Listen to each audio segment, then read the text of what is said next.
Good morning বন্ধুরা। দেখো কাল রাতে কি বৃষ্টি হয়েছিল, কি বৃষ্টিটাই না হয়েছে, চারিদিকে জলে জল হয়ে গেছে।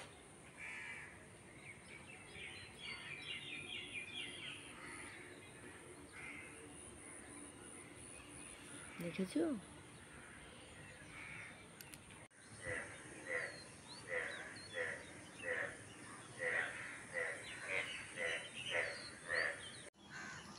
ফুলের টব দুটো পড়ে গিয়েছে, মা ফুলের টবগুলো পড়ে গেছে।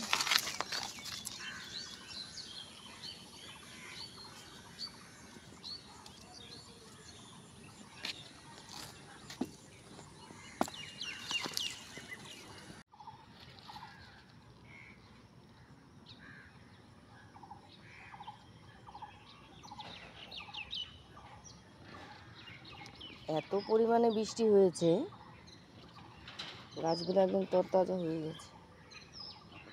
ভালো হয়েছে বৃষ্টিটা হয়ে।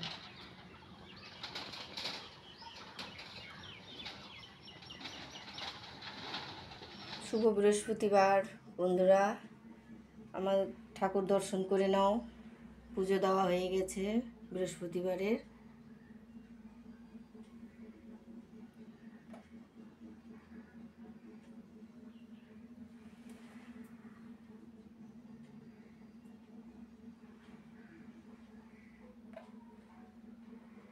ঘট বসানো হয়ে গেছে।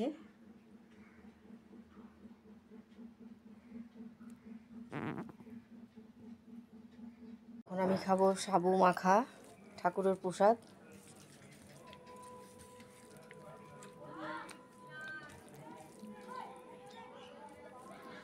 তো বন্ধুরা, এই হচ্ছে দুপুরে রান্নাবান্না। আজকে রান্না করেছি ট্যাংরা মাছ, আলু বেগুন ডাঁটা দিয়ে ঝোল, আর এখানে আছে তেল বেগুন, শসা, আর এই পাট শাক, এই কাসন্দ, ভাত।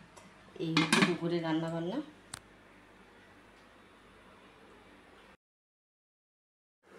তো বন্ধুরা, পুজো টুজো দেওয়া হয়ে গেছে, এদিকে রান্না হচ্ছে।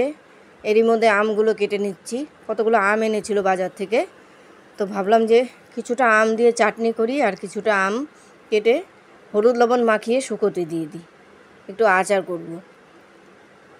তাই আমগুলো কেটে নিচ্ছি, একটু রেখে রেখে খাওয়া যাবে। এরকম গরমে একটু টক টক ভালোই লাগে। খুব শক্ত আমগুলো,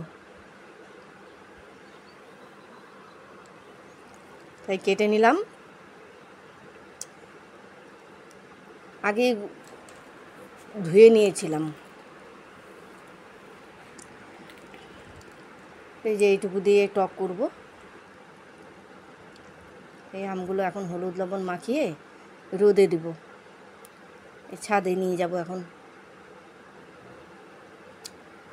আজকে খুব সুন্দর রোদ উঠেছে, সেই জন্যই আমগুলো কেটে দিলাম। হলুদ লবণ মাখিয়ে নিলাম। লবণ অল্প একটু দিয়েছি, হলুদটা একটু বেশি দিয়েছি। মাখিয়ে নিলাম, ছাদে রোদে দিয়ে দিই।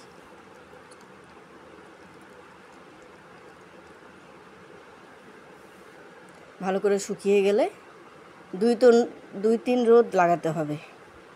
কালো যদি রোদ ওঠে, কালকেও একটু রোদে দিতে হবে। তারপরে এটাকে তেলে বসিয়ে দেবো আচার দিয়ে।